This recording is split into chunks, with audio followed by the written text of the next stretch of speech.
Allez, on attaque. Bezrat Hashem, Parashat Kitavo.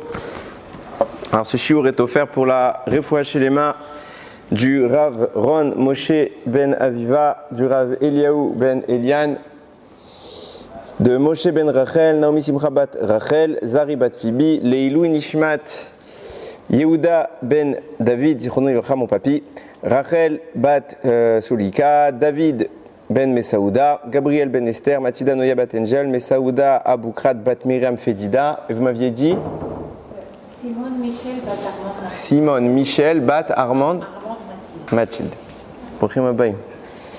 Et pour un Zivugam Goud Vétar de Jenny Bat Étoile, Michael Ben Chantal et Yehuda Ben Levana. Et encore et toujours pour nos Chayalim et nos Khatoufim, et encore pour ceux qu'on a entendus aujourd'hui. Hachem Yirachem. Hachem Yirachem. Alors, un petite intro pour bien situer les choses. D'habitude, j'ai un kivoun dans les shiurim, j'ai un style de shiurim où j'aime bien prendre un sujet et le décortiquer et arriver à des choses assez intéressantes. Je vais faire ça également un petit peu, mais ça va être un peu différent aujourd'hui. Ok ? On va un petit peu sortir des sentiers battus, mais avant, pour comprendre pour ce shiur, je pense qu'il faut une petite akdama et une petite précision importante, on va dire. Regardez. On sait qu'aujourd'hui, dans le monde pratiquant, je parle, évidemment, il y a des mouvances. Il y a énormément de mouvances.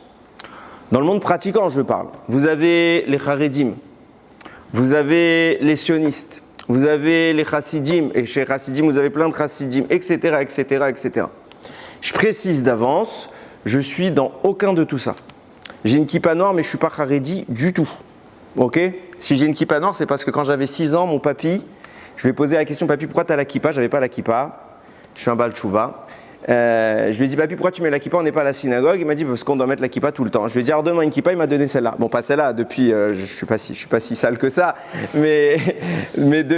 voilà. J'ai gardé cette kippa parce que c'est celle que mon papy m'a donnée. Ok ? Je supporte pas l'idée. C'est mon avis, vous pouvez tout à fait ne pas être d'accord, mais c'est quelque chose qui m'horripile l'idée de mouvance. À la limite, si vous voulez me caser dans une mouvance, vous me direz je suis sfarad, ça me ferait très plaisir, puisqu'en effet je suis sfarad, mais pas plus que ça. Il y a une mouvance qui est très importante qu'on devrait tous savoir, c'est d'être juif. Le reste, c'est quelque chose qui est pour moi atroce. Pourquoi je dis que c'est atroce ? Et je pense profondément, intimement, que ce n'est pas la Torah.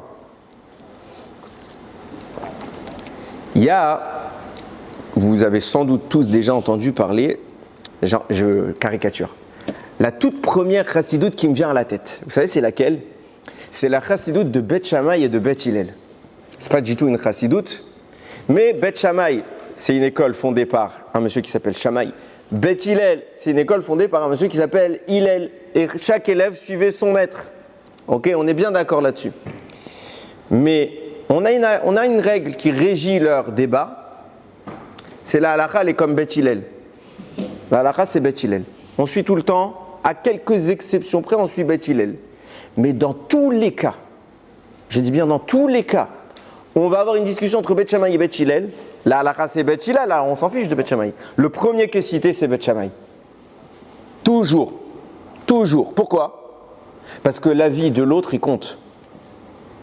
Dire, il n'y a que mon avis qui compte, c'est occulter tellement de Torah. Tellement de Torah. La Torah n'a pas été donnée à un homme, la Torah a été donnée à tous les hommes, avec un grand H. Donc si je m'inscris dans une mouvance et que j'exprime par cela l'idéologie de dire ma mouvance est la bonne, alors je détruis toutes les autres vérités. Je suis content d'être comme vous. Je détruis. Alors bien évidemment, si une mouvance se revendique de notions qui vont contre la Torah, ce n'est pas une mouvance. Okay ? On parle de quoi dans une mouvance ? De ceux qui aiment Hachem, de ceux qui reconnaissent la Torah écrite, la Torah orale, et de ceux qui vont dans ce qui vont. Si maintenant, et je caricature bien évidemment, si vous prenez, je prends 2 pôles, parce que Chassidim, on va l'inclure dans Haredi. Ok ? Prenez Dati, Léoumi, ok, et Chassidim. Imaginez Mashiach, Bezrat Hashem, il est de l'un ou de l'autre camp. Il sera forcément de l'un ou de l'autre camp. Oui ou non? Moi, je pense qu'il sera d'aucun des deux. Mais s'il est dati léoumi, alors qu'est-ce qu'ils vont faire tous les Haredim? Ils vont dire, ça ne peut pas être Mashiach, c'est même pas un Rav. Si les Haredim, ils vont dire quoi les dati léoumi? Non, ça ne peut pas être Mashiach, c'est pas un Rav. Vous voyez ce que je veux dire? Miskin Mashiach, quand il va venir, Be'atzlacha Rabba, les gens rêvent d'être Mashiach, franchement, Be'atzlacha. Ok? Moshe, il a été le premier à représenter le Ham Israël, et qu'est-ce qu'il a dit à Kadosh Baruch Hu? Non, prends quelqu'un d'autre, pas moi. Laisse-moi, je suis en paix, je suis avec mes moutons, je suis bien, je suis très bien, pas les Juifs. À la limite, il a été roi pendant 40 ans, il ne s'est pas plaint, mais quand tu dis Bnei Israël, waouh! Et pourquoi c'est grave? Parce que si maintenant tu vas dans une mouvance, et regardez sur quoi je vais appuyer mes mots, il y a une Mishnah très connue dans Pirkei Avot qui dit En bour yirechet. Celui qui est ignorant, qui est vide, il n'a pas la crainte de la faute. Il n'a pas la crainte de la faute. Pourquoi? Parce qu'il est vide. Il ne connaît pas. C'est quoi quelqu'un qui est vide? C'est un Maharetz. Il n'y a pas écrit un Maharetz. Il y a écrit il vélo à Hamaretz chassid. Le Hamaretz, il ne devient pas chassid. Il ne devient pas pieux. Alors c'est quoi un bourg? Quelqu'un qui est vide. C'est quoi d'être vide, Rabotai? Le Ramak, Rabbi Moshe Cordovero, il écrit. Mon Rav, il m'a envoyé ça la semaine dernière, j'ai kiffé. Il écrit, c'est quoi un bourg? C'est celui qui fait pour faire comme les autres. Il fait Torah au mitzvot. Pourquoi? Parce qu'il est dans un cadre où tout le monde fait de cette manière, donc je fais de cette manière. Ça, c'est quelqu'un de vide. Et celui-là, il n'aura jamais la crainte de la faute. Pourquoi? Parce que pourquoi je fais Torah mitzvot? Parce que lui, il fait comme ça. Et si je ne fais pas comme ça, je suis bizarre. Je n'ai pas envie d'être bizarre, alors je suis une mouvance. C'est quoi quelqu'un? C'est quoi la définition de quelqu'un qui est Yireh Shamayim? Il dit le Ramak. C'est pas mes mots. Il dit c'est quelqu'un qui fait la Torah parce qu'il l'a étudiée, qu'il a compris ce qu'Hachem veut de lui. Pas parce que je suis Chabad, alors je fais comme tous les Chabad. Pas parce que je suis attiré par Rabbi Nachman de Breslev, alors je fais tout comme lui. Pas parce que je suis Haredir, je fais comme lui. Pas parce que vous vous extrapolez à tout ce que vous voulez. On fait la Torah, pas pour les Rabbanim. On fait la Torah, pas pour plaire aux gens. On fait la Torah pour lui plaire à lui. Quand on peut partir sur cette base, alors on n'a pas de problème. Pourquoi? Parce que si maintenant vous commencez à dire certaines choses, là, mon titre du shiur, c'est « Doit-on faire l'Aliyah ?» Alors bon, c'est facile, je parle à des gens qui sont en Israël, vous êtes tous, évidemment qu'on doit faire l'Aliyah. Et tu as tous les Français qui vont nous écouter. Ouais, c'est facile à dire, ils vivent en Israël, ils ont déjà fait le truc. Pour certains, peut-être, ils sont venus quand ils étaient petits, pour certains, ils sont nés ici. C'est facile de parler, Rabotai, c'est toujours facile de parler. Et vous regarderez,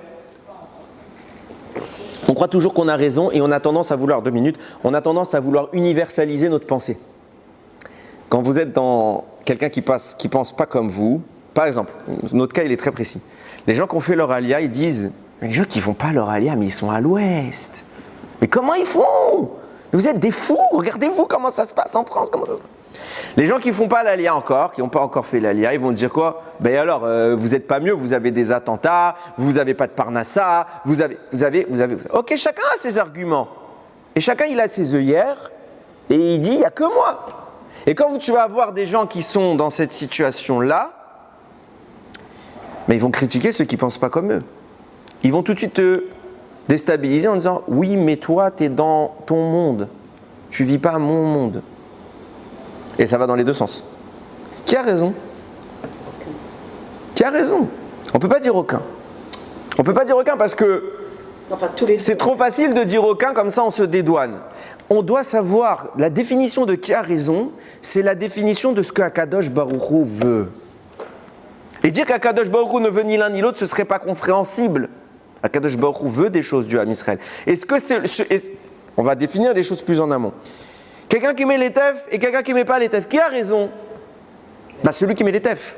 Pourquoi? Parce qu'on a dans la Torah une demande d'Akadosh Baruch Hu de mettre les tefilines. Donc me dire que vivre en Israël ou pas, personne n'a raison, c'est dire que Dieu n'a pas décidé. Ça ne marchera pas. Donc il faut se mouiller. Et ce qui est génial, je m'émancipe. Regardez ce que je veux dire par là. Quand j'ai fait tchouva, Ayom, quand j'ai fait tchouva, pendant un petit moment, j'ai eu un complexe que j'ai baptisé le complexe du Baal Tchouva. C'est quoi le complexe du Baal Tchouva? C'est que le Baal Tchouva, il n'a pas vécu dans une maison de rabbin, il n'a pas fréquenté toutes ces choses-là, et donc toute sa vie, il se pose la question, mais est-ce que ce que je fais, c'est bon? Est-ce qu'avec le peu de connaissances que j'ai, je peux affirmer des choses? Parce que si ça se trouve, je vais avoir un type en face de moi qui, lui, il a de la bouteille, et il va me sortir 15, 20, 30 arguments, et tout de suite, je vais m'effacer. Pourquoi? Parce que je me dis qu'il est naturellement plus fort que moi. Et donc, à cause de ça, vous n'osez pas dire certaines choses que vous pensez. Ok? Pendant un temps, c'est normal. Hein. Il faut, à un moment, apprendre à se la fermer. Pourquoi? Parce que vous avez l'opposé du complexe du Baal Tchouva. Le type qui a fait Tchouva depuis 2 minutes et qui croit qu'il fait des miracles. Il croit qu'il connaît toute la Torah. C'est l'antithèse de ce complexe. Vous avez deux, c'est un caractère. Hein. Il y en a qui pensent qu'ils sont au-dessus du lot, il y en a qui pensent qu'ils sont en dessous du lot. Ok? Chacun comme son kivun. Les deux, c'est un défaut, les deux, c'est une qualité. Il faut savoir des fois se mettre en avant, il faut savoir se mettre en retrait. Le temps nous permet un petit peu de nous positionner. Et donc pourquoi je dis ça? Parce que ouvertement, un shiur comme ça, je pense que je ne l'aurais pas fait il y a 10 ans. Je pense qu'il y a plein de gens qui vont m'envoyer des messages sur Internet, qui vont me dire « Ouais, tu dis des bêtises. Bruchim Abaim, je vous aime quand même. » Ok? Alors on rentre dans le sujet, on commence le shiur. Oui, excuse-moi, je t'ai oublié. J'ai juste une question à vous poser. Quand vous parlez de faire l'alliance, est-ce que vous vous réduisez seulement à la démarche de partir dans le pays extra de venir en Israël, ou alors ça va être beaucoup plus profondément ce que vous avez dit précédemment, dans le fait de savoir, entre guillemets, suivre un chemin qui est personnel? Parce que quand vous parlez du fait d'être creux par rapport à un chemin qui est le nôtre, on peut très bien mettre en lien avec la Torah, mais je pense qu'aujourd'hui c'est aussi très applicable à un monde qui va au-delà de la Torah et qui est un monde peut-être social aujourd'hui. Alors, tu as une très bonne analyse, je trouve. Je vais m'expliquer, je vais rentrer dans le sujet. Évidemment que quand je parle d'Alia, je le regarde d'un point de vue mitzvah. Et pas d'un point de vue politique. Ça ne m'intéresse pas. Ok? Mon but, c'est lui. D'accord? C'est mon seul but. Ok? Donc, Bémet, quand je vais parler de choses maintenant, ne croyez pas que... C'est pour ça que j'ai introduit en disant, je ne suis pas politisé, je me moque de ce que pensent les sionistes, les charedim, je m'en fiche. Et s'ils ne sont pas d'accord, qu'ils ne sont pas d'accord. Je donne mon avis. Il ne faut pas être imbécile dans la vie. C'est pas parce qu'ils disent, alors ils disent. La Torah nous a tous été donnée à nous et pas à un.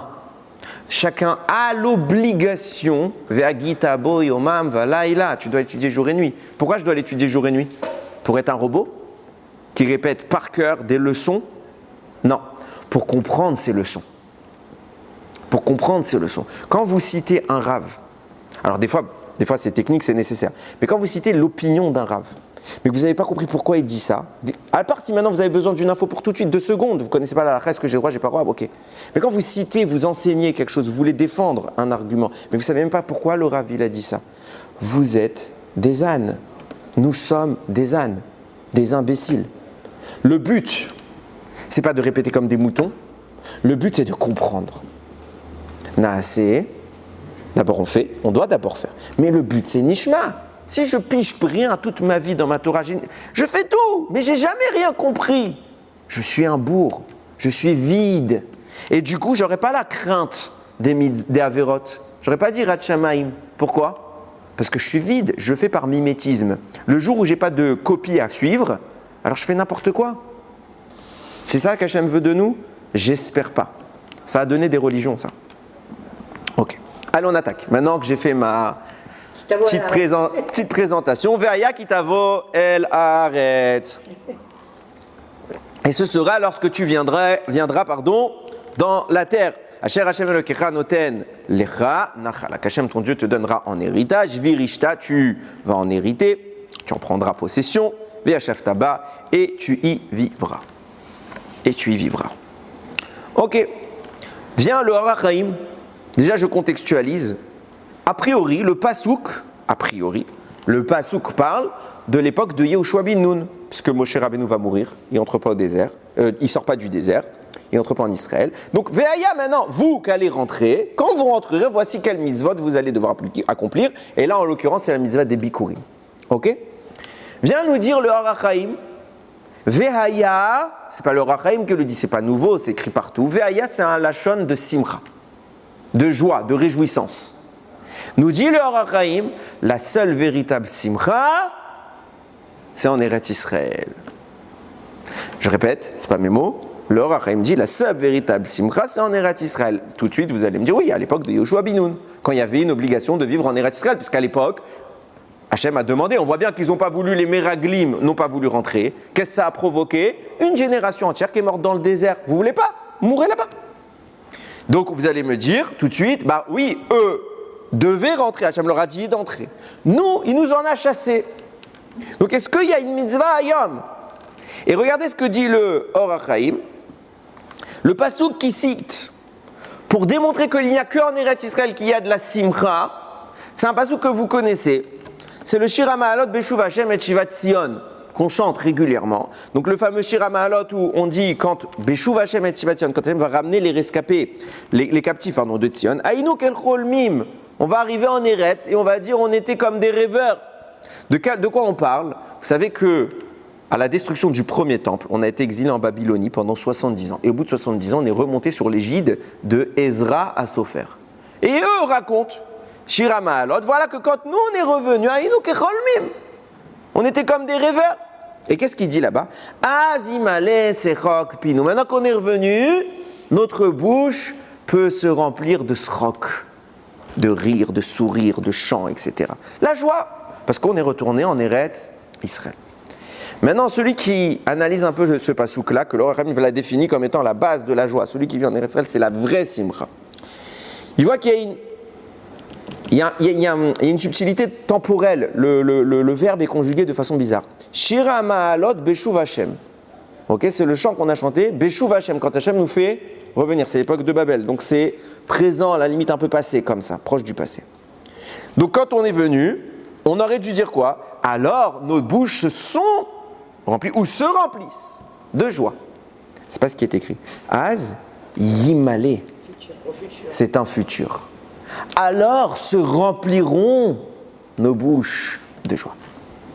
Pour un futur, tu aurais dû me dire tout, soit au passé, soit au présent, soit au futur. Mais là, tu commences au présent, chez la mode Béchouf, quand Hachem nous ramène. Alors au futur, on sera joyeux. De là, on a une insinuation à ce qu'on est en train de vivre, à savoir que même après ce retour de Ezra, il y aura un futur où on revivra cette joie de retourner en Eretz Israël. Évidemment, c'est l'époque messianique qui est annoncée depuis des siècles, bien avant 1948, qui annonçait qu'Hachem nous libérerait et nous ramènerait en Eretz Israël. Et regardez jusqu'où les choses elles doivent aller. Qu'est-ce qui se passe à ce moment-là? Venons, on va jusqu'au bout de l'interprétation. Les psukim continuent, deux psukim plus tard. Shuva Hashem et Shevitenu ka'afikim banegev. Ramène-nous à nos captifs, Hachem. Je ne comprends pas. Ramène nos captifs. Ça veut dire qu'au moment où on va vivre cette joie d'arriver en Eretz Israël, on va encore prier à Akadosh Baruch Hu pour ceux qui ne sont pas encore venus, puisque je le demande à Hachem, ramène nos captifs. À l'époque de Ezra, c'est ce qui s'est passé. Donc c'est cohérent.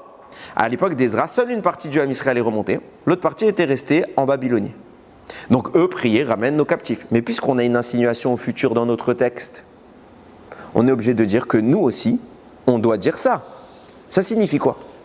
Ça signifie que dans le dernier exil, le nôtre, puisqu'il est post-destruction du 10e Beth Amikdash, il y aura une période déjà annoncée où certains seront déjà en Eretz Israël et certains seront en Chutz La'aretz. Et qu'est-ce qu'on dira? Shuva Hashem et Shevitenu, ramène les captifs. C'est qui les captifs? On peut parler d'otages aussi. Ramène-les, bien évidemment. Mais c'est qui les captifs? À l'époque où il parlait le texte, il n'y avait pas d'otages. Il parlait des gens qui étaient en Chutz La'aretz. Donc nous aussi, si on dit que ce même texte s'applique au futur, je déduis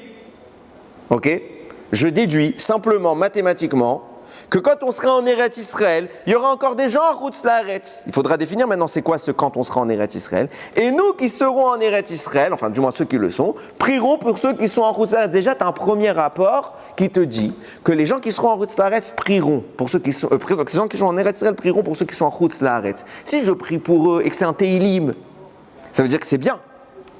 Donc ça veut dire que je prie pour celui qui n'est pas bien. Je ne prie pas pour quelqu'un qui est malade s'il n'est pas malade. Je prie qu'il y ait une réfoua chez le mas s'il est en mauvaise santé. Je prie que quelqu'un sorte de sa captivité. S'il est captif, la définition que nous impose ce pasouk, c'est de dire ceux qui ne sont pas avec nous sont appelés captifs. Maintenant, question. De quoi on parle ici? Est-ce qu'on parle de l'époque messianique, ce qui n'est pas la nôtre? On n'est pas encore dans Mashiach. Quand je parle de l'époque messianique, je ne parle pas la périphérie de l'époque. Je parle Mamash. Est-ce que quand il y aura Mashiach, alors s'imposera le besoin de vivre en Israël, et que ceux qui n'y viendraient pas seraient désignés comme captifs, il faudra prier pour eux? Ou est-ce que non? Qui a dit que ça devait être Mashiach? Les deux hypothèses sont envisageables. On est d'accord là-dessus. Pourquoi? Parce que le pasouk ne nous l'indique pas. Encore une fois, c'est très important dans l'étude de la Torah. Ne pas prendre une idée et essayer de la rentrer dans les mots. Sinon, c'est plus Hachem qui parle, c'est nous qui parlons. L'objectif, c'est de lire le texte. Là, le texte ne m'a rien dit. Il m'a juste dit que ce sera scindé et il faudra prier pour ceux qui ne sont pas. Est-ce qu'on parle de Mashiach ou est-ce qu'on parle avant Mashiach? Regardez, on va aller jusqu'au bout du raisonnement. Je tiens à bien définir les choses. Sur ce sujet, je rentre tout de suite, la question de savoir, est-ce que Hayom, sans Mashiach, parce qu'il n'est pas là, il n'y a pas de débat, est-ce que Mashiach est là ou pas? Il n'est pas là, Mashiach. Est-ce qu'aujourd'hui, nous avons besoin, Hachem veut, que nous vivions en Israël ou pas? Sachez que dans le monde, ce n'est pas quelque chose de clair. Je ne parle pas dans le monde de la pensée personnelle, je parle dans le monde de la Torah.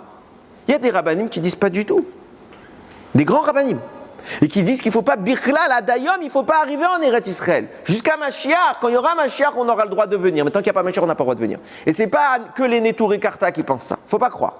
Neturei Karta, c'est un problème à part. Mais il y a dans la pensée très religieuse des rabbanim qui pensent comme ça. Oui. Ce qui me dérange, c'est que là c'est un télim, donc ça veut dire que c'est David Ameller qui l'a écrit. David Ameller n'a pas dit ce qu'il parlait de l'époque Mashiach ou pas. Oui, mais lui, il est venu après l'époque... Non, déjà, David Ameller, il est venu avant Ezra Sofer.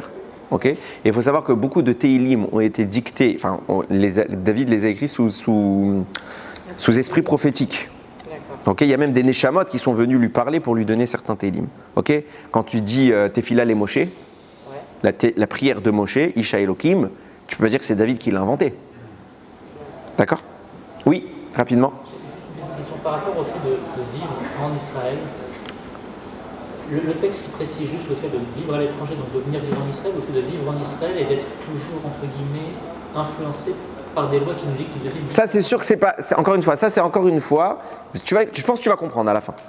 À la fin, je parle de ce. Bémet, hein, je base pas ta question. Tu vas voir qu'à la fin, je vais parler du sujet de la laïcité d'Israël. Pas que la laïcité. Non, mais d'y vivre sous un aspect laïque.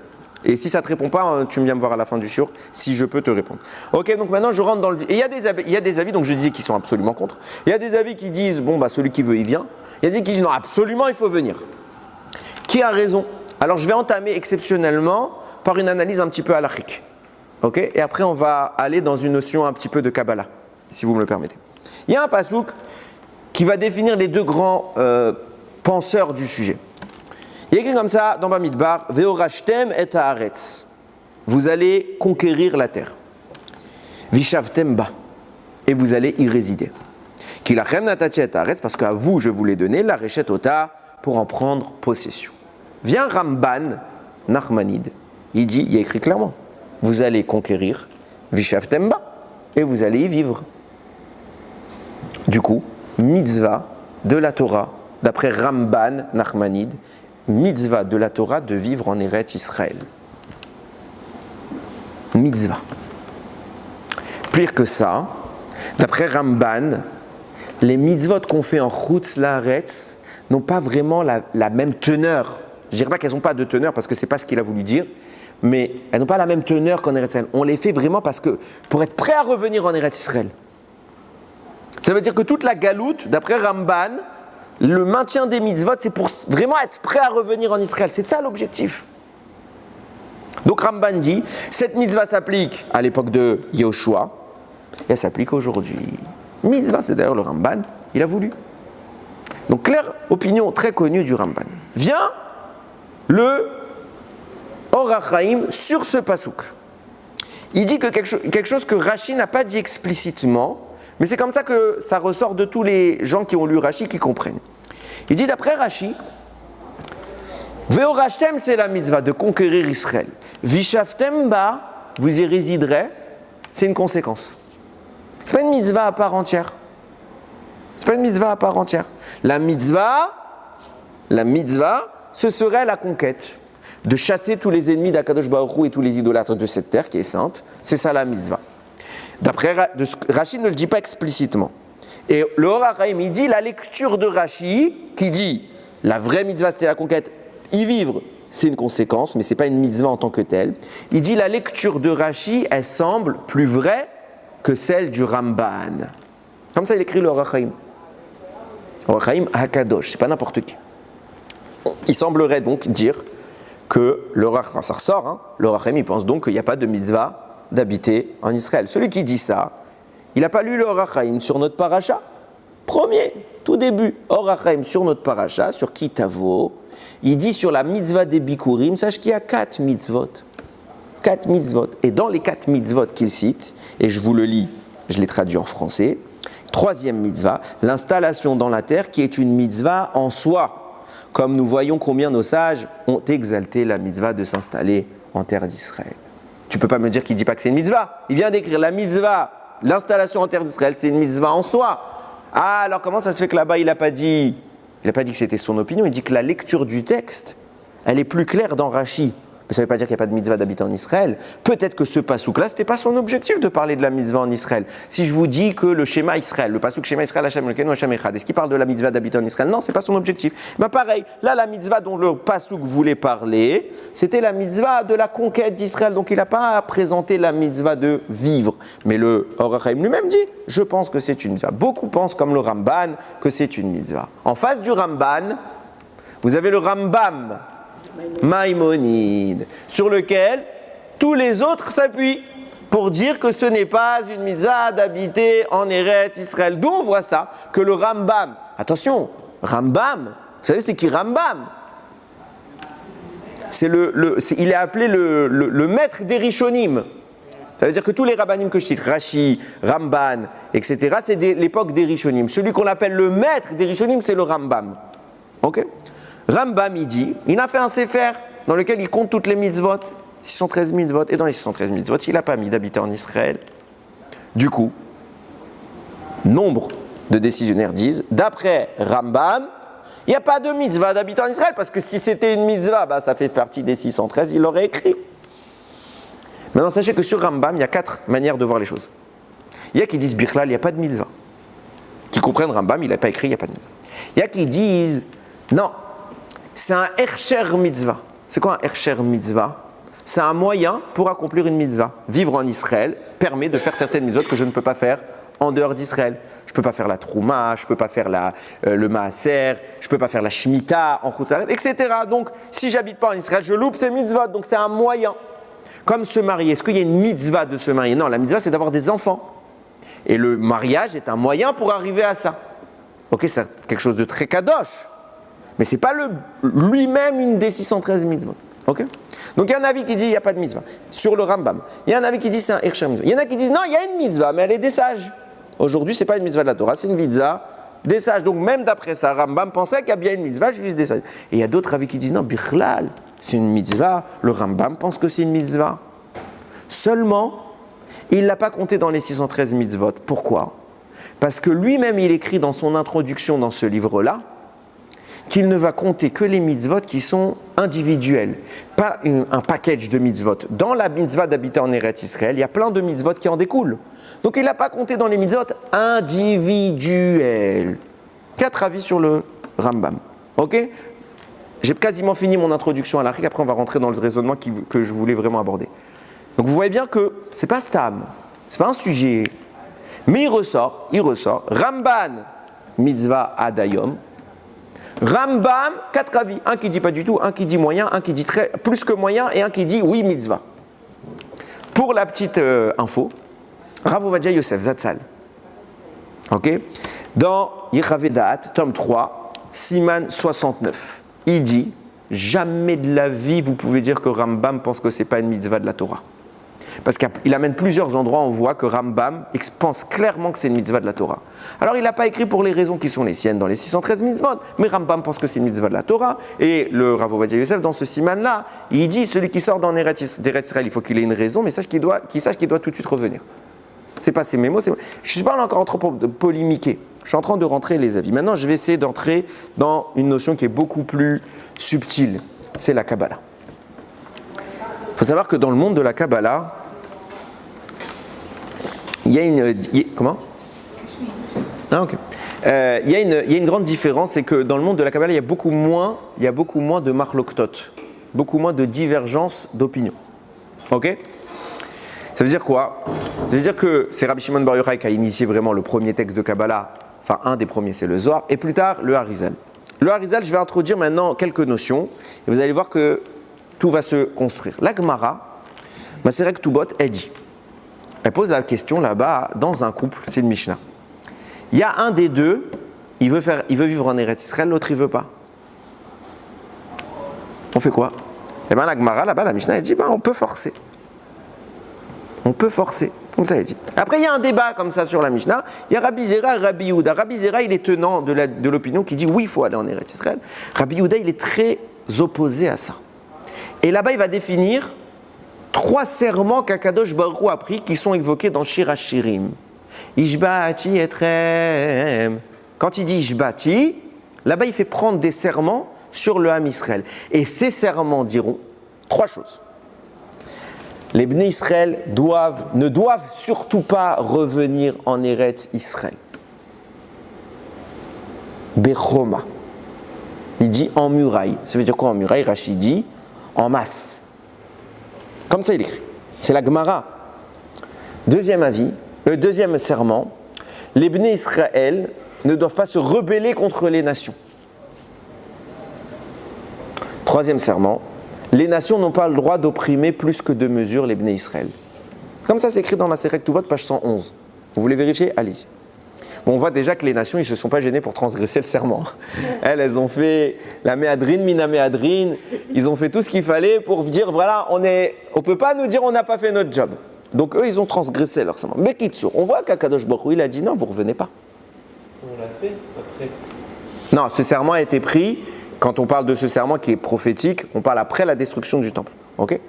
Donc en clair, on ne reviendra que quand il y aura annulation de ce décret à l'époque messianique. Donc beaucoup vont dire, ben voilà, c'est pas un débat, c'est une Gemara. Bon déjà dire ça c'est compliqué parce qu'on voit qu'il y a un autre Rav dans la Gemara qui dit non, il faut monter. Ok, j'ouvre le... Maintenant j'introduis mes idées. Je vais entrer dans une notion qu'on appelle dans la Kabbalah la Dormita et la Nessira. Ok, de quoi on parle ? Je le répète toujours pour ceux qui n'ont pas l'habitude à mes shurim, je répète, c'est pas grave. Tout ce qui existe dans ce monde est le reflet du monde d'en haut. Vous avez retenu cette phrase, je pense maintenant. Tout ce qui existe dans ce monde, c'est le reflet du monde d'en haut. Donc en clair, quand Kadosh Baruch Hu fait un procédé qui va animer cette réalité qu'est la nôtre, qu'on sache que ça s'est déjà produit là-haut, et comme ça se produit là-haut, à l'image un petit peu de marionnette, ça se produit en bas. Ok. Il y a écrit comme ça quand Akadosh Baruch Hu crée l'homme avec un grand H. Vayivra Elokim et Adam betzalmo.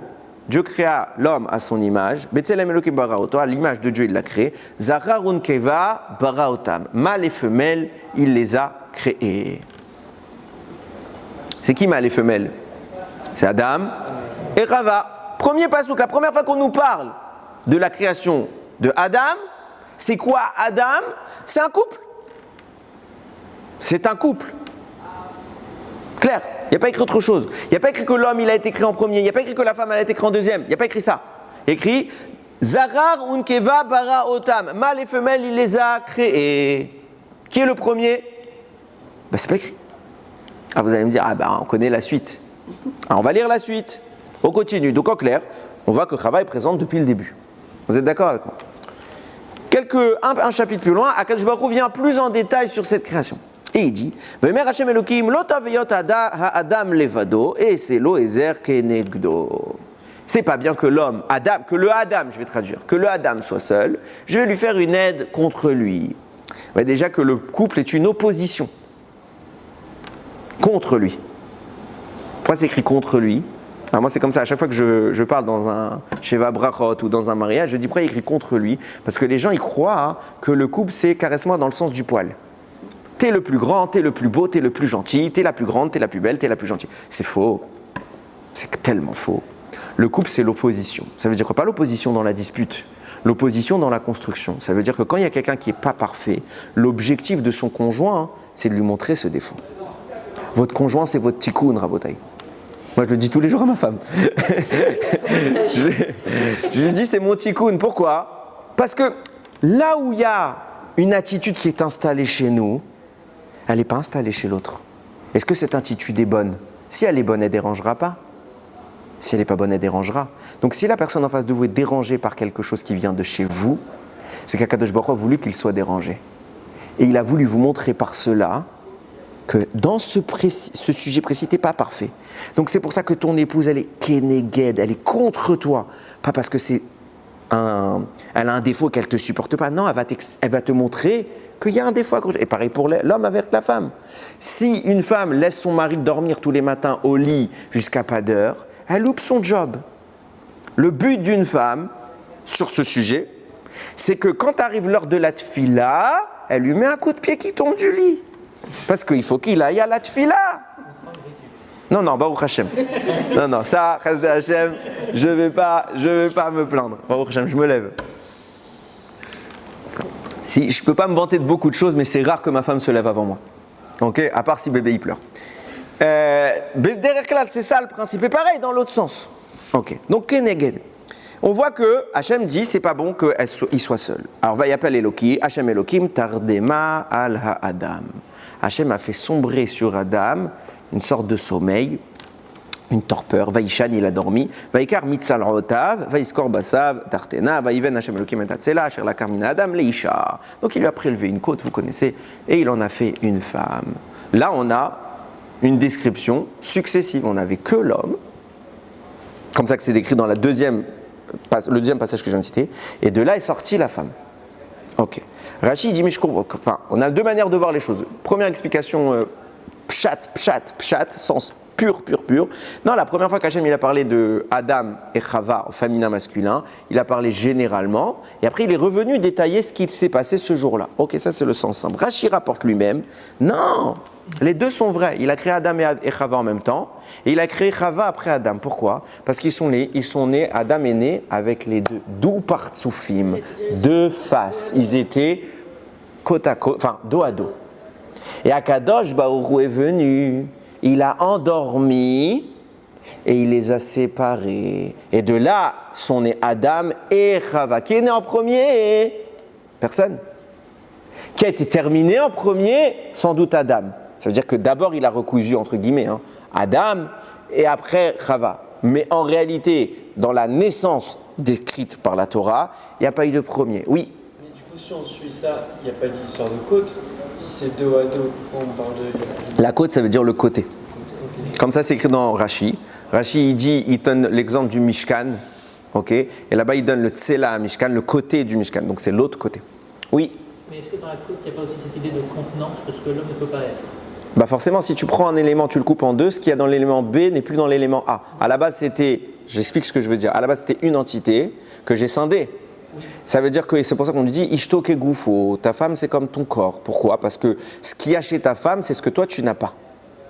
Et Akadosh Baruch Hu a séparé ces notions pour que ce soit une opposition. Et maintenant, tu vas comprendre, je pense, avec ce que le Harizal va nous expliquer, tu vas comprendre pourquoi.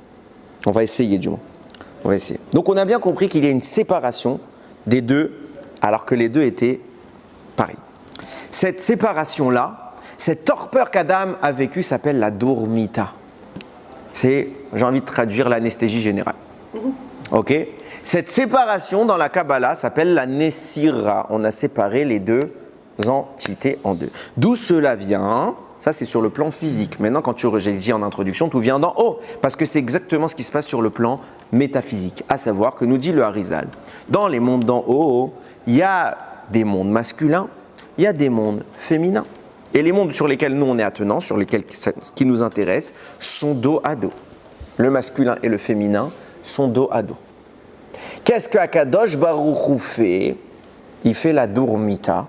C'est quoi la dormita? C'est il fait déconnecte l'esprit, la conscience de cette entité, donc elle s'évanouit, et puis il les sépare. Et une fois qu'il les sépare, il les remet face à face. Et quand on les remet face à face, il y a l'union. Il y a l'union qui donne la vie. Dans les sphères d'en haut, l'union qui donne la vie, c'est quoi? C'est la création des mondes. C'est l'abondance dans ce monde, les flux spirituels. Sur Terre, c'est le don de la vie. Et comme tu l'as dit, l'homme seul ne donne pas la vie, la femme seule ne donne pas la vie, les deux dos à dos ne donnent pas la vie. Quand est-ce que la vie existe? Quand est-ce qu'il y a production? Quand il y a un échange.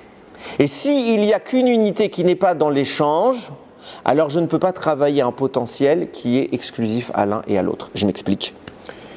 Ce que la personne, l'homme ou la femme, dispose, le rôle de son conjoint, c'est de l'exprimer dans le monde. Dans le cas de l'union, un homme ne peut pas avoir d'enfant sans une femme. La femme est le récipient de la vie et elle le fait germer. C'est pas juste que la femme reçoit une semence, c'est qu'elle anime cette semence. Donc, l'élément qui était présent chez l'homme est manifesté par la femme. Pareillement, si la femme est seule, elle ne peut pas faire ce travail, c'est par l'union. Maintenant, regardez jusqu'où ça va. Je vous ai parlé de cette dualité, enfin de cette opposition dos à dos. Pourquoi c'est comme ça? Pourquoi Adam et Chava naissent dos à dos? Pourquoi Akadosh Baruch Hu crée les mondes dos à dos? Parce qu'on le sait, Dieu n'a pas créé le monde parfait. Si Dieu avait voulu d'un monde parfait, il aurait fait un monde parfait. Okay? Dieu a créé un monde imparfait dans un but précis. C'est que l'homme prenne le rôle de parfaire le monde. On est d'accord là-dessus. Si le monde était parfait, l'homme, l'humain, n'aurait pas de rôle. Qu'est-ce que tu veux que je fasse sur Terre? C'est quoi mon rôle? Il n'y a rien à arranger. Il n'y a rien à améliorer. Qu'est-ce que je vais faire? Moi, je vais faire une mitzvah, ça va apporter quoi au monde? Rien, il est parfait le monde. Le monde est créé par un élan de perfection, mais il s'arrête avant d'atteindre la perfection pour que notre rôle à nous, ce soit d'être les shutafim, les associés d'Akadosh Baruch Hu, et que ce monde presque parfait atteigne sa perfection. C'est ça le rôle de la Torah, c'est ça le rôle de mitzvot. Ok? Puisque le monde est imparfait, il a une défaillance. S'il a une défaillance, ça s'appelle une faiblesse. Une faiblesse, c'est toujours un endroit où on peut vous attaquer. Si tu as une faiblesse, ton ennemi peut l'exploiter. Dans les mondes d'en haut, qu'est-ce que ça signifie? Les mondes d'en haut, pareillement, ils sont dos à dos. C'est quoi, là, sur un plan physique, sur un plan humain, c'est quoi l'endroit le plus intelligent pour attaquer quelqu'un? C'est son dos. C'est son dos, pourquoi? Parce qu'il ne voit pas venir. Et même pour se défendre à l'envers, c'est compliqué. En face, j'ai les atouts. Derrière, c'est ma faiblesse. Donc la faiblesse, elle est toujours à l'arrière. Pourquoi c'est comme ça? Parce que dans les mondes d'en haut, la face représente l'expression de la Gdusha, les forces du mal ne s'approchent pas de ça. L'arrière, c'est une zone de faiblesse. Et puisque c'est une zone de faiblesse, c'est là que le Satan et les forces du mal, les clipotes, appelez ça comme vous voulez, viennent attaquer. Donc comme on sait qu'on est faible, quand on est deux soldats, dans un milieu hostile, on se met dos à dos. Comme ça, ta face protège et ma face protège. En raison de notre imperfection, et pareil sur terre, pareil dans les mondes d'en haut, Akadosh Baruch Hu nous a mis dos à dos par protection. Et l'objectif, c'est de renforcer par nos Torah et nos mitzvot, de combler la défaillance dorsale pour permettre que ma prestance, ma puissance, mon aura soit telle que même derrière moi, tu n'oseras pas m'attaquer. Même derrière moi, tu n'oseras pas me faire un sale coup. Ça, c'est ce qui se passe quand Akadosh Baruch Hu sépare. Ça veut dire que si Akadosh Baruch Hu sépare, ça veut dire qu'on a réussi à construire l'arrière. Je vous le mets dans le mille. Quand est-ce que le serpent a attaqué Chava? Entre guillemets, attaqué dans le sens de la faire fauter. Nous dit le Harizal, c'est pas mes mots encore une fois, il parle de ça dans Purim. Il dit quand Akadosh Baruch Hu a fait la dormita et que Adam, l'entité, s'est endormi, Akadosh Baruch Hu a séparé. Qui s'est réveillé la première? Chava. Adam dormait encore. Il était encore anesthésié. Et puisqu'Adam était encore anesthésié, alors il est faible à l'arrière. C'est là que le serpent a attaqué. C'est là que le Satan attaque. Ça veut dire quoi? Quand on parle d'une nessira, d'une séparation des dos, on entame cela par une anesthésie qu'on appelle la dormita. Ce moment de la dormita est un moment spirituellement terrifiant. terrifiant, extrêmement dangereux. Et sachez, comme ça écrivent les Mekoubalim, que toutes les fois où le Ham Israël a été mis en péril, c'est que dans le ciel était en train de se produire une Nessira. Toujours. Il y a des fois où il y a une Nessira qui se produit et on s'en sort. Le grand exemple, c'est Pourim. Pourim, on a été sauvé par la féminité. Comme je vous explique, dans le ciel, ça se sépare, le masculin s'endort. Qui nous a sauvés à Pourim? Esther Amalka. Pourquoi? Alors il y a Mordechai, mais qui a fait le job de prendre tous les risques? C'est Esther. Pourquoi? Parce qu'elle était réveillée. Elle a réussi dans son éveil à éveiller tout le monde. Et elle a dit quoi? Je n'ai fait tchouva. Et elle a convaincu les gens. Mais tout le reste dormait. Esther était éveillée. Mordechai et Esther étaient éveillés. Et ensemble, ils ont réussi par ce côté féminin et pas par le côté masculin. Ils ont réussi à sauver le Ham Israël.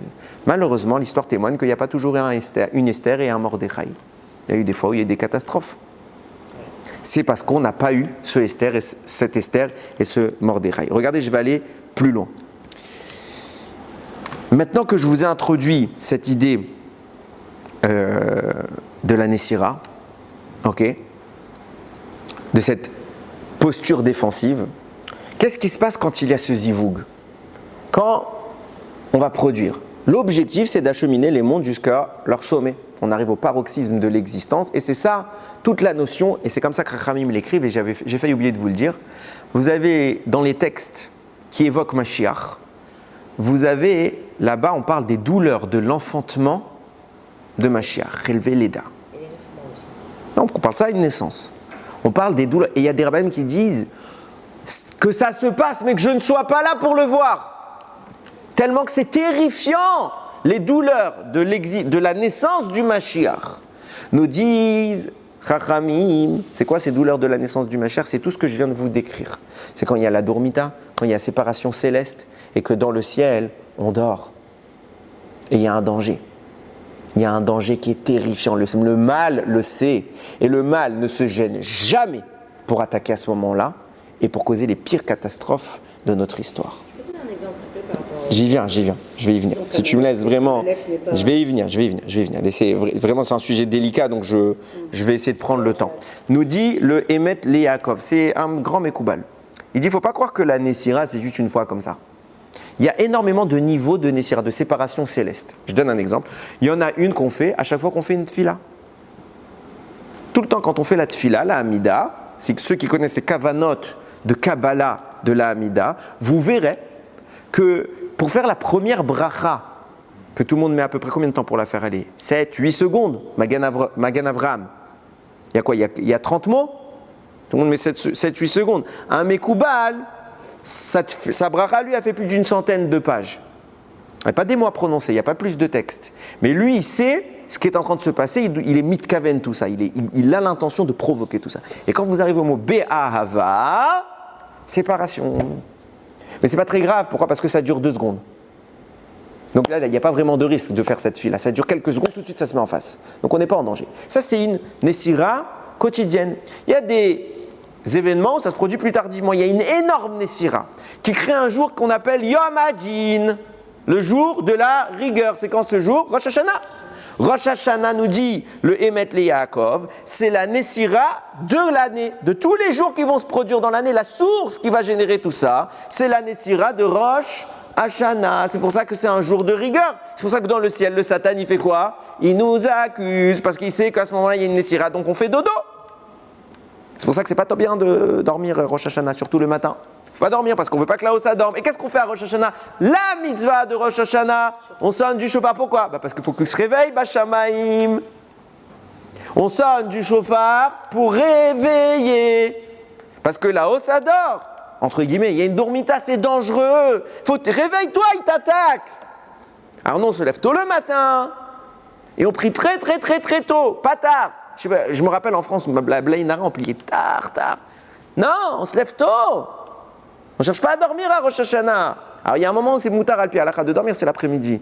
Mais le matin, on ne dort pas. Et vite, on va sonner du chauffard. Pourquoi? Parce que si toi tu dors, bah Shamaïm, qui va te défendre? Nous dit le Emet Liakov, il va plus loin. Il y a une plus grande Nessira encore. L'ultime. C'est laquelle? Il y a une Nessira des jours, tous les jours. Il y a une Nessira de l'année. Il y a une Nessira olamite, je vais l'appeler comme ça. Universelle. Celle qui recouvre tous les jours d'existence de ce monde. Le monde, c'est écrit dans Masechet Sanhedrin, existe pour une période de 6000 ans. Et une fois que le monde aura monté en tikkun, en gdusha, et que l'arrière commencera à être assez robuste pour devenir un petit peu autonome et indépendant, alors Dieu opérera une immense Nessira. Et ça, c'est la plus grande Nessira. Et c'est là qu'il y aura, c'est là qu'il écrit le Emet Liakov, c'est là qu'apparaissent toutes les souffrances du Mashiach. Quand intervient cette Nessira, j'espère que vous comprenez ce que je veux dire, quand intervient cette Nessira, les souffrances sont, on peut les éviter. Il y a la péridurale à la naissance, vous savez, les femmes elles savent. Il y a la péridurale, ok. Il nous faut une Esther. Si on a Esther Amalka, si on arrive à trouver ça, si on arrive à mériter ça, alors on pourra éviter le problème. Si on a le chauffard qui peut nous réveiller, on pourra. Mais sinon, il peut y avoir malheureusement des catastrophes. Je continue. Concernant cette Nessira, le Harizal, il écrit dans le Etz Chaim. Et là, je m'appuie sur les écrits du Rav de mon Rav David Daniel Akohen, qui a Bémet Bessiat Adishmaya. Je vais faire ce shiur il y a très longtemps. J'ai pas eu le temps de bien potasser.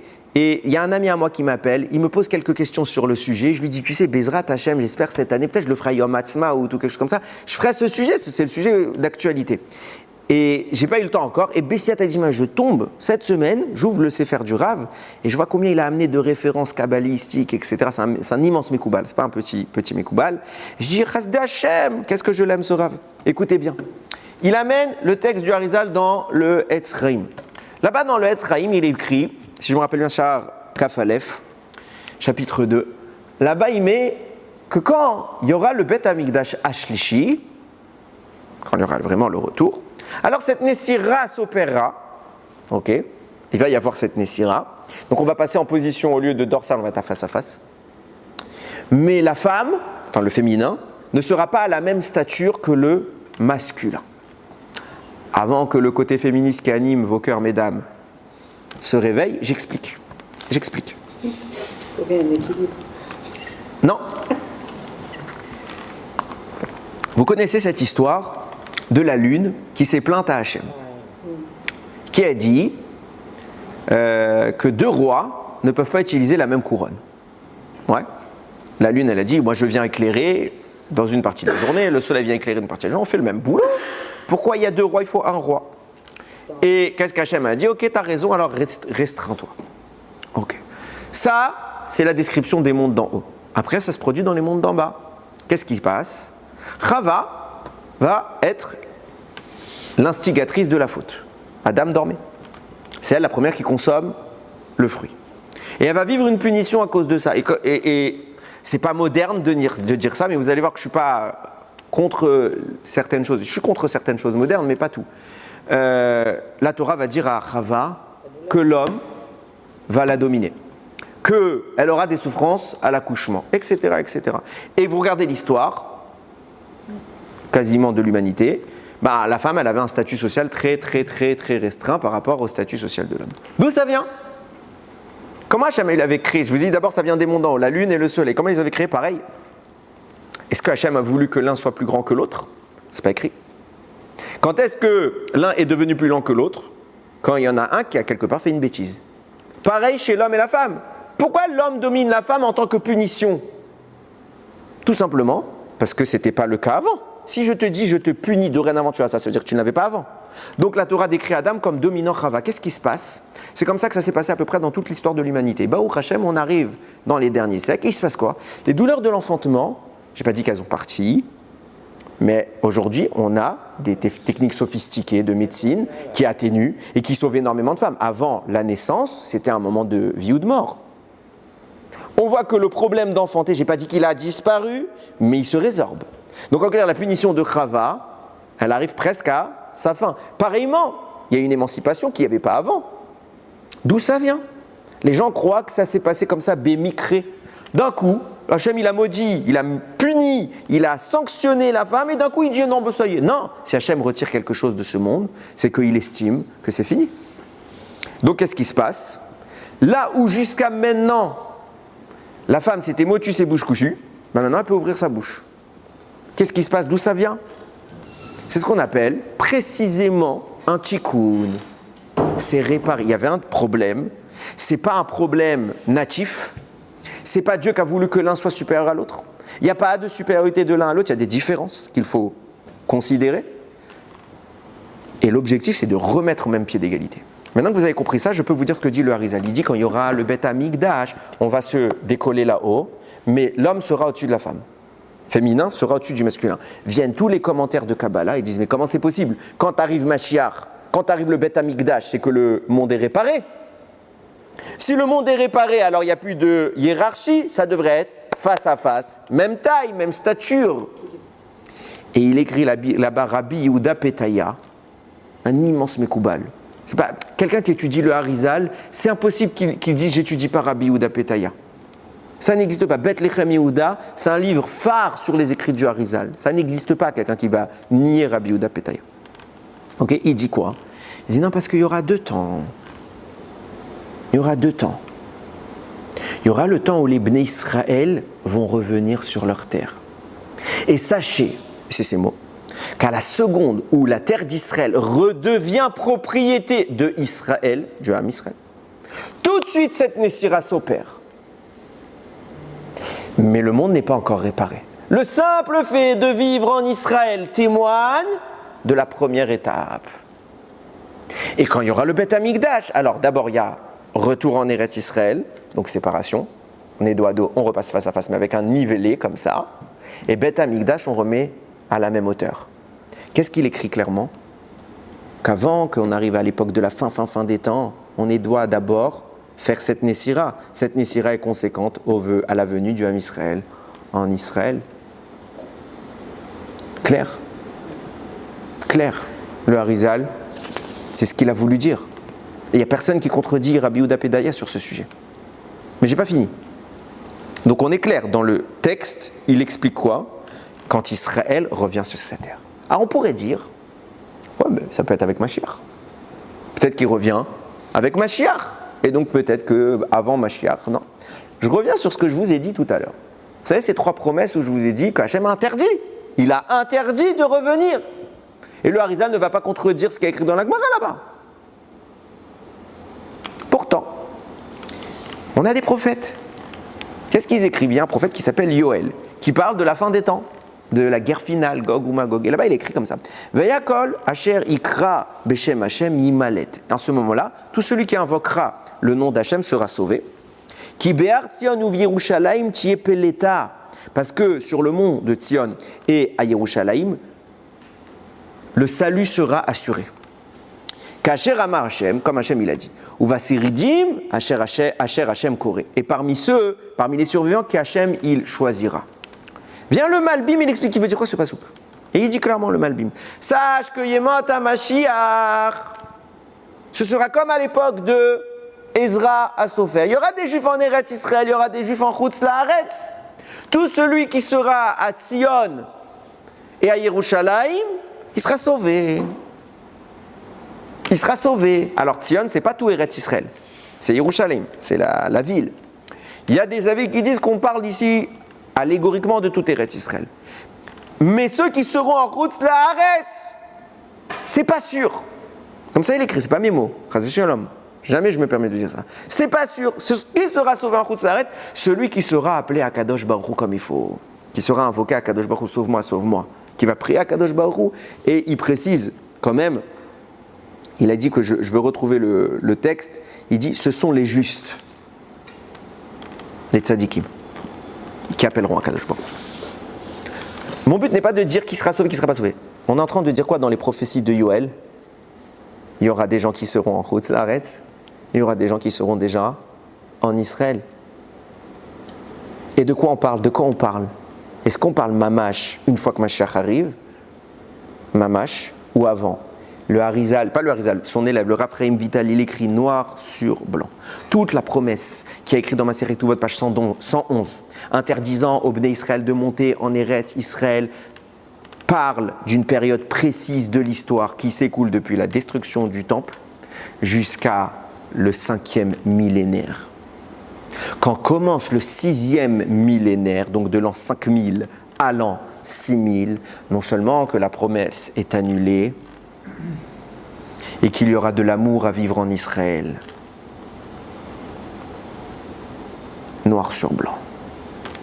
Noir sur blanc. Quand ça doit se produire tout ça? Il a dit 6e millénaire, c'est vaste.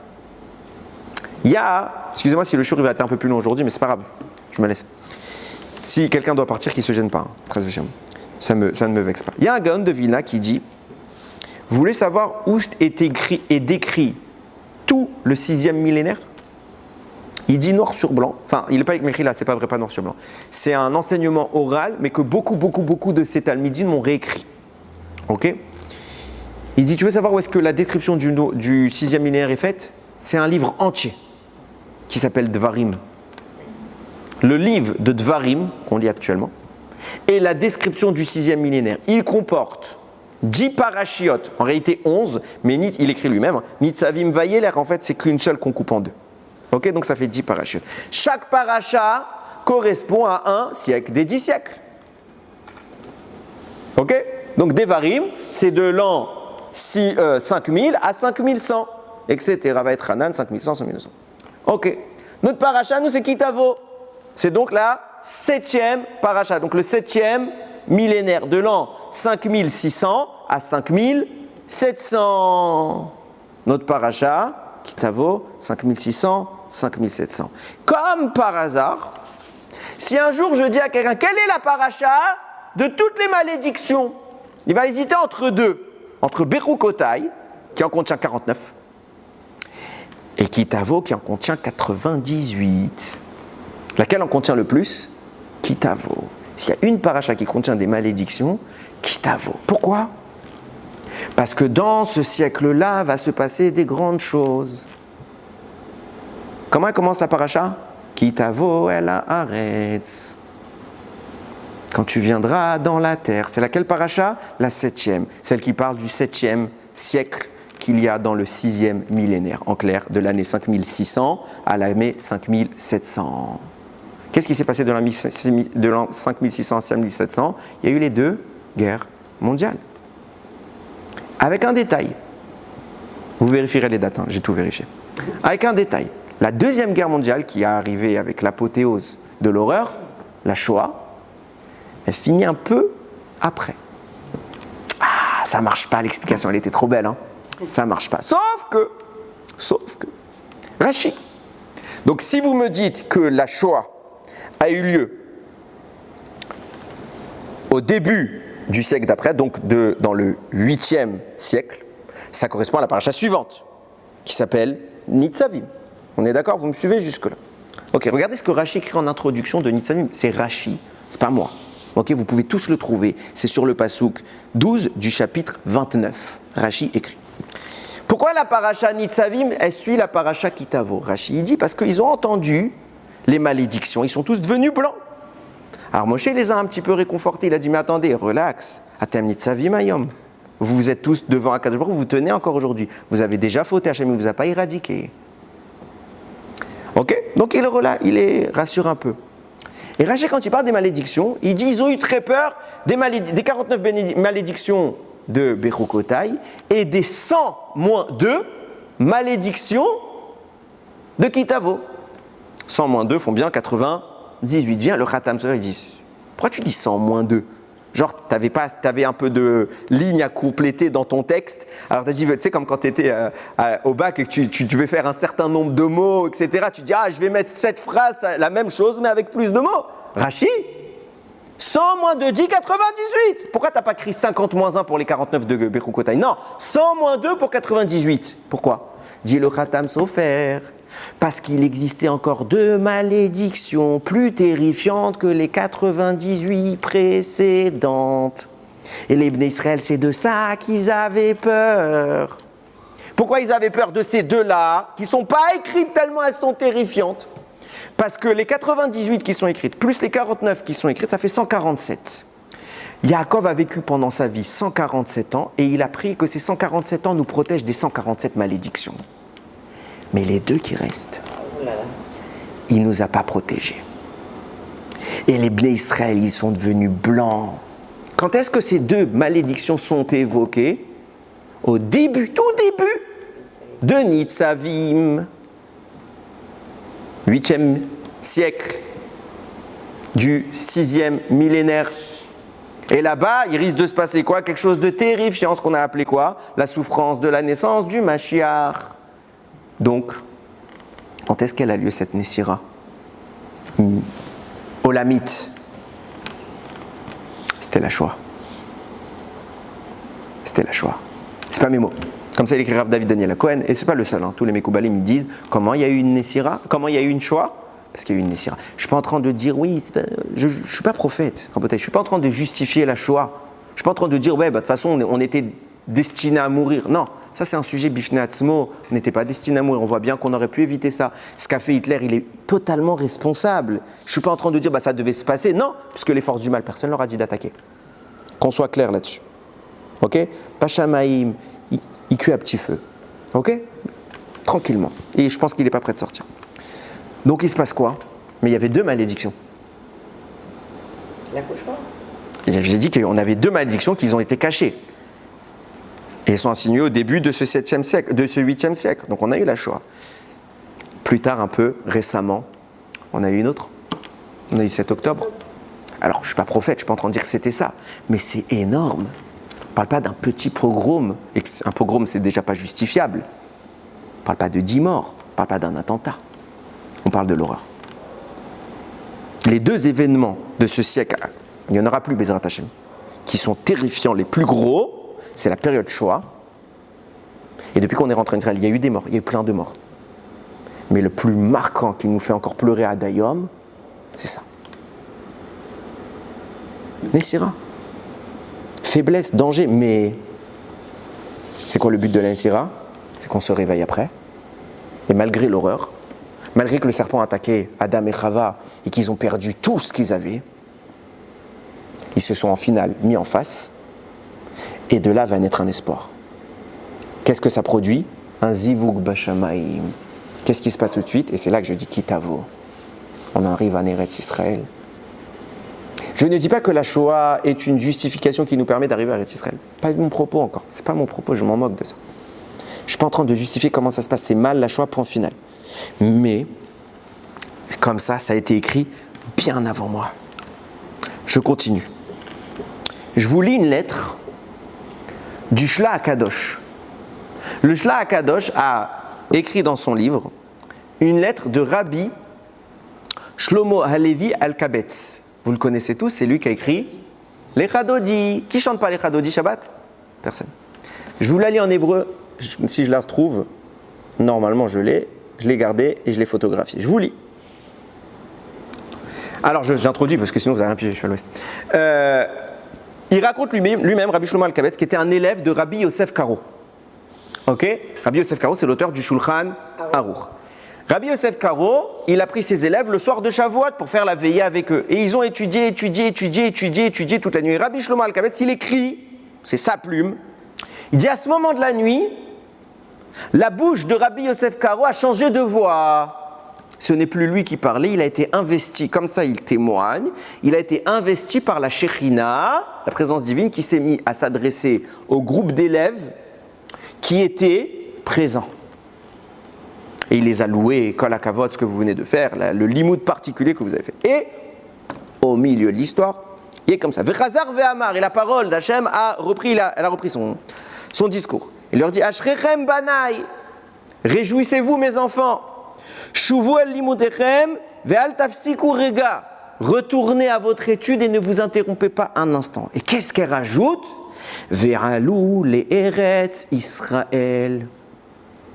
Ils n'étaient pas en Eretz Israël. Rabbi Yosef Karo, à ce moment-là, il n'est pas encore. Et les élèves, ils ne sont pas encore. Et il leur dit, et montez en Eretz Israël. Kilo kol ha'etim shavot, parce que tous les temps ne sont pas équivalents. Et il n'y a rien qui m'empêche de libérer en nombre ou en petit nombre. Et que vos yeux ne s'inquiètent pas pour vos biens. Parce que vous allez consommer le bien de la terre céleste. Et si vous le désirez et que vous écoutez, même dans cette terre-là, vous allez manger le bien. Si vous désirez et que vous écoutez. La reine Maharou, c'est pour ça qu'il leur dit pressez-vous, dépêchez-vous, Ve'alou et montez. Kiani amefarneset lachem, parce que c'est moi qui vais vous nourrir. Subvenir à vos besoins pour rester plus précis. Qui parle? La bouche de Rabbi Yosef Karo. Ce monsieur-là qui a écrit le Shulchan Aruch, le livre référence universelle de Halacha, c'est dans sa bouche que cette phrase a été dite.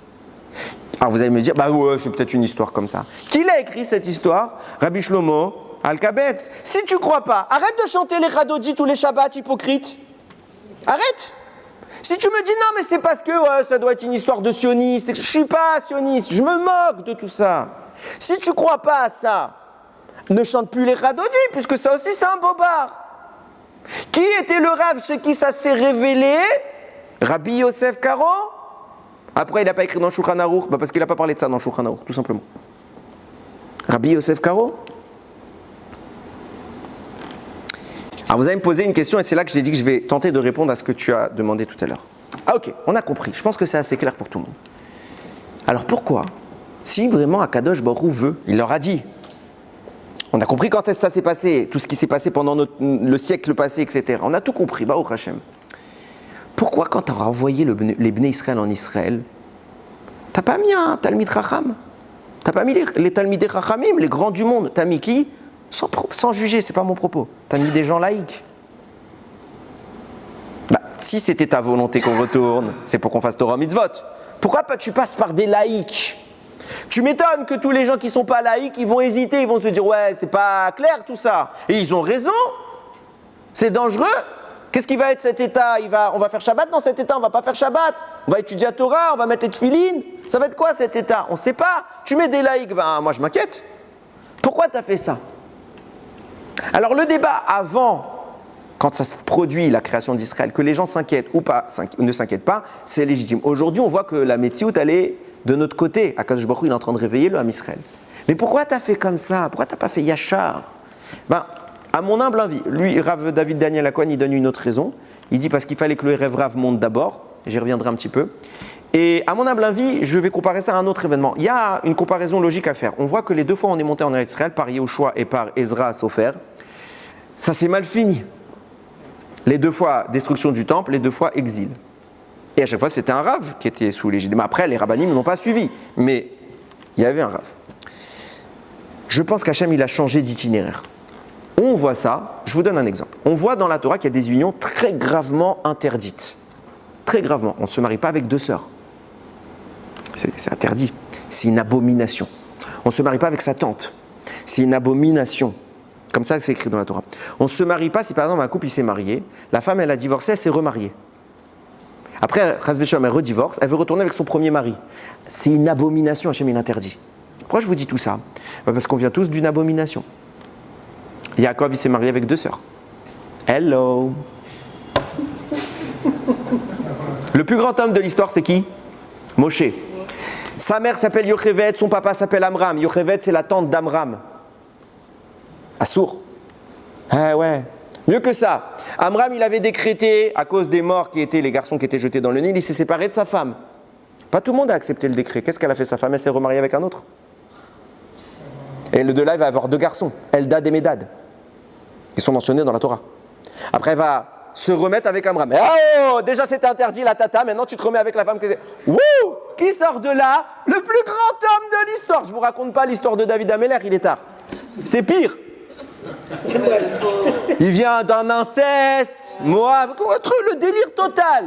De là naît Mashiach, de là naît le Ham Israël. Le Harizal, il dit tu plaisantes? Comment ça se fait? Alors réponse standard, c'était avant la Torah. Tout ce qu'on vient de dire, c'est fait avant Matan Torah, c'était pas interdit. Oh, tricheur. Pourquoi? On sait que les Avot respectaient toute la Torah, même les lois édictées dans le futur par les sages, ils le faisaient. Ils faisaient Eruv Tavshilin, Eruv Tinchotan Rumin, etc. Terumin, pardon. Ils faisaient tout. Qu'est-ce que tu me dis? Ils ne faisaient pas. Il y a des cas où ils ne faisaient pas, quand c'était nécessaire. Puisque la Torah ne l'impose pas, ils le faisaient à titre volontaire. Mais quand il y a une vraie nécessité, alors on a droit de... Mais je ne comprends pas. Pourquoi tu fais les choses comme ça? Qui a mis que la famille du Ham Israël, les 12 tribus, doivent venir de 2 sœurs? C'est toi, Hachem. Donc c'est toi qui as mis Yaakov dans cette situation. Fais plus simple. Fais une femme. Pourquoi 2 sœurs? Parce qu'elle ne pouvait pas avoir 12 enfants. Fais en sorte qu'elle puisse avoir 12 enfants. Pourquoi tu fais ça? C'est un sourd. Alors ils ont droit. Ok. Pourquoi tu as fait ça comme ça? Réponse du Harizal.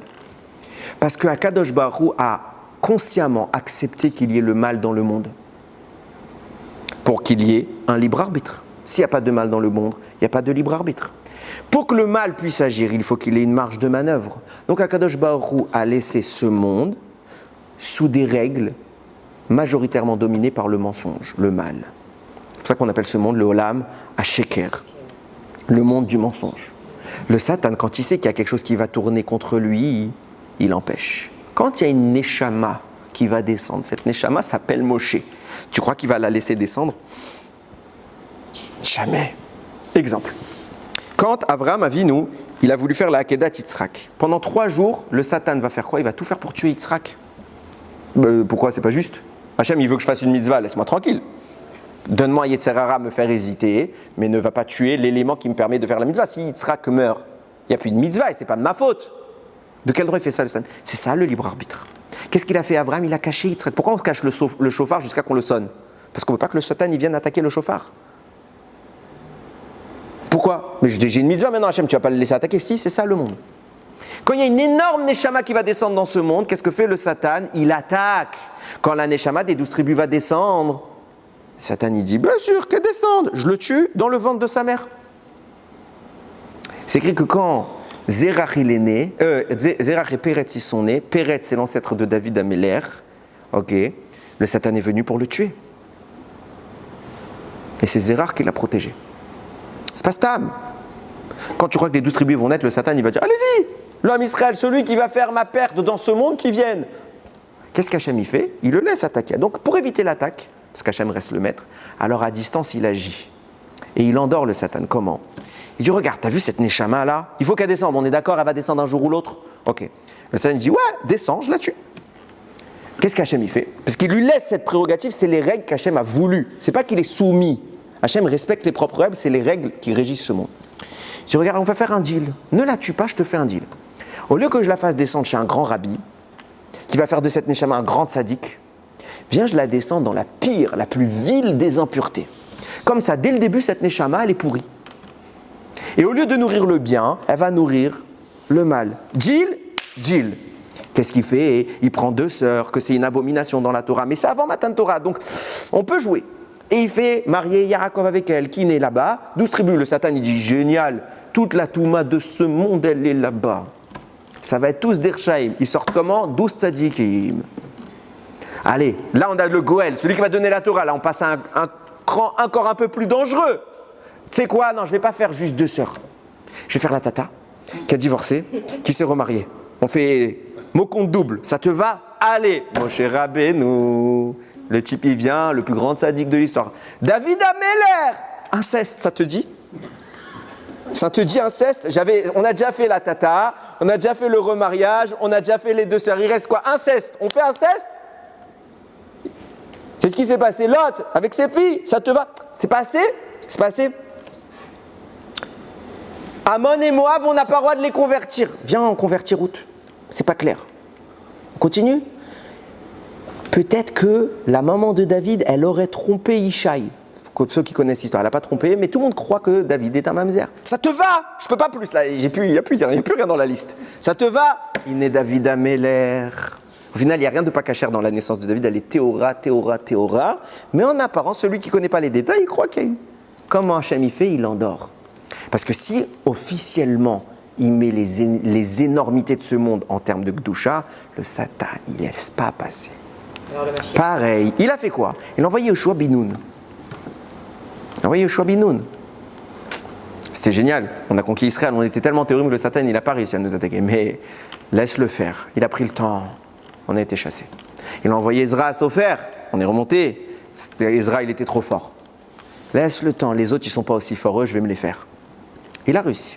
Qu'est-ce qu'il a fait à la fin, il dit au Satan, tu sais, il faut que je leur rende Israël. J'ai promis.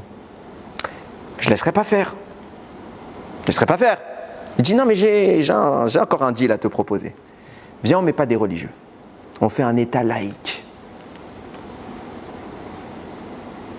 D'où je prouve que le Satan, il est d'accord que dans le deal, qu'on récupère Israël, qui a voté en l'ONU pour qu'on récupère l'Occident? Ah, ce n'est pas les enfants d'Ishmaël qui ont voté, hein. Ok, ce n'est pas les musulmans, ils étaient contre. L'Occident. C'est qui l'ange de l'Occident, de Esav? C'est le Satan. Eux, ils ont voté. On rend! Lui, il était d'accord. Rend, c'est bon, on va mettre un tel au pouvoir. Ils ne sont pas pour qu'il y ait des yeshivot, ils ne sont pas pour qu'il y ait de la Torah. Génial! Satan, il dit, je signe, regarde, je fais déclaration à l'ONU. Je suis d'accord, on a un deal. Qu'est-ce qu'il fait à Kadosh Baruch Hu? Il met un quota. Il dit, par contre, il faut que ça reste plausible. On met un quota de religieux, pas beaucoup, hein. Il ne faut pas qu'il y ait trop de religieux. Mais les religieux, ils ont eu des enfants, ils ont fait faire tchouva aux gens, la Torah s'est dévoilée, elle s'est répandue, et aujourd'hui de 1 ou 2%, je ne sais pas c'était quoi le quota de deal, on est presque 20%. 20%. C'est énorme. Comment Akadosh Baruch Hu, il a endormi? Comment Akadosh Baruch Hu, il a... Pourquoi il n'a pas tout de suite donné? Très simple, parce que sinon, le Satan, il attaque. Vient le Chesed l'Avraham, il écrit quelque chose d'extraordinaire. Il dit que lorsqu'on habite en Eretz Israël, alors on reçoit, quand quelqu'un fait son alia, il reçoit une nouvelle neshama qu'il n'avait pas avant. Le monde d'où vient la neshama de quelqu'un qui vit en Chutz Laaretz, c'est un monde bas. Celui qui vit en Eretz Israël, il reçoit une neshama supplémentaire beaucoup plus haute. Et le jour de son alia, la nuit même, il a les 2 neshamot, et le soir même, remonte l'ancienne, et ne reste que la nouvelle. Ce même Chesed l'Avraham, le grand-père du Chida, il écrit « Tout celui qui vit en Eretz Israël est un tzaddik. » Ah, il n'a pas l'air. Il a l'air d'être complètement à l'ouest. Il est tatoué, percé, il ne fait pas Shabbat, il ne mange pas kasher. Et nous, on le juge. Il dit, si tu le juges, c'est que tu n'as pas compris ce qui est écrit dans la Torah. La Torah, elle a dit qu'elle vomissait les habitants, qu'ils ne méritent pas de vivre en Israël. S'il est encore là, il est tzaddik. Comment? Je ne sais pas, ce n'est pas mon problème. De quel droit toi tu juges? Lui, il sait pourquoi il est tzaddik. S'il n'était pas tzaddik, il ne serait pas là. Ce n'est pas moi qui dis, c'est le Chesed l'Avraham. Ne juge pas les gens. Ne juge pas les gens. Plus que ça, qu'est-ce qui se passe aujourd'hui? Il y a beaucoup de gens qui font leur alia, au prochain.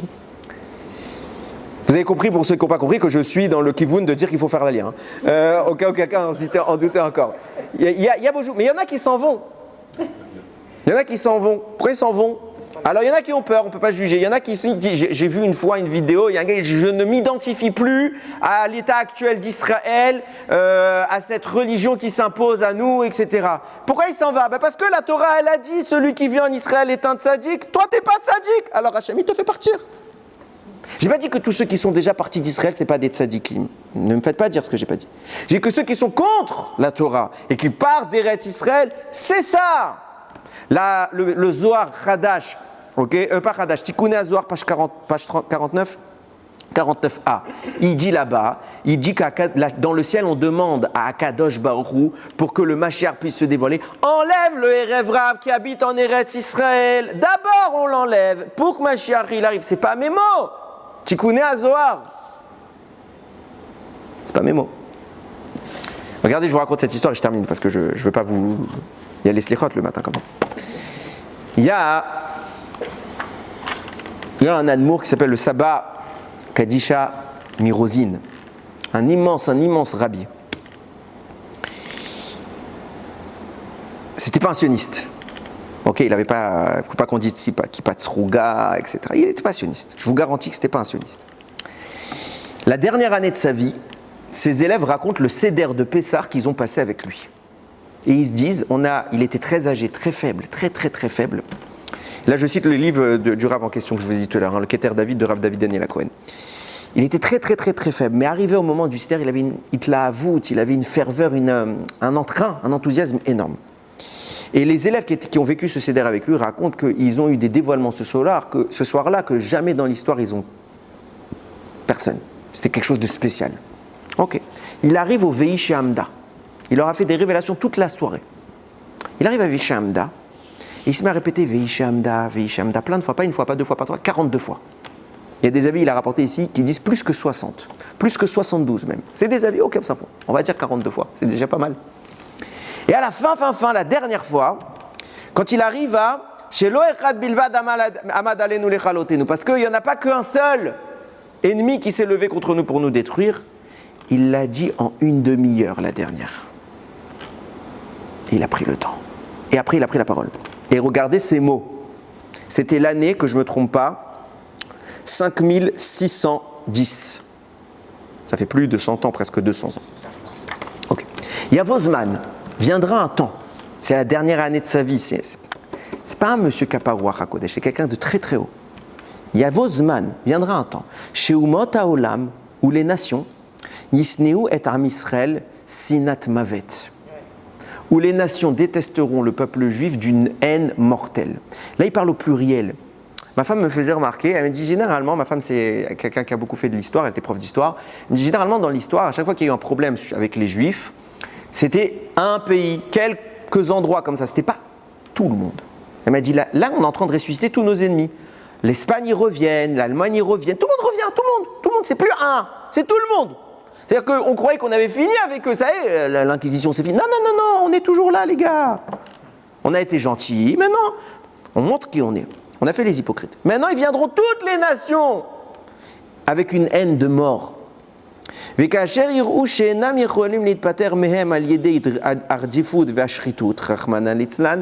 vont voir qu'ils n'arriveront pas à nous tuer, Dieu nous en préserve. Ils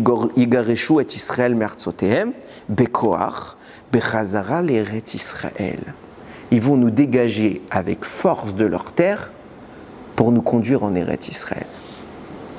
Comme je l'ai dit, les nations ont signé pour qu'on récupère Israël. Pour moi, c'était la pire hypocrisie du monde, parce qu'en fait, c'était le pire que la Shoah, ce qui était prévu.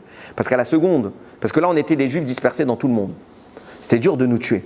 Hitler, il a tenté, pour arriver à ça, il a dit, je vais conquérir le monde et je vais tuer tous les Juifs. Alors eux, les Nations Unies, ils ont une meilleure idée. Ils disent, au lieu qu'on attende que quelqu'un réussisse à conquérir tout le monde, venez, on réunit tous les Juifs au même endroit et on les laisse, il y a je ne sais pas combien de pays arabes qui ne voudront pas, ils vont les tuer à notre place. Des génies. C'est ce qu'Hachem il leur a vendu, ça n'a pas marché. Je disais donc, Bekoar Bechazara l'Eretz Israël. Donc ils vont nous pousser à dégager. Qu'est-ce qui se passe à Yom? Qu'est-ce qui se passe à Yom? Ils nous montrent, on ne veut plus de vous des manifestations dans toutes les rues, des Juifs qui se font courir après. Il y en a après, ils vont te dire, mais on est bien en France. Ok, comme tu veux, chacun son délire. Zeloi et Kavod Gadol l'Arzor l'Eretz Israël Beofen mais voyage casé. Et il dit, on va revenir en Eretz Israël, mais ce sera une honte de venir de cette manière un peu méprisante. C'est pas kavod, on revient parce qu'on est dégagé. Aval.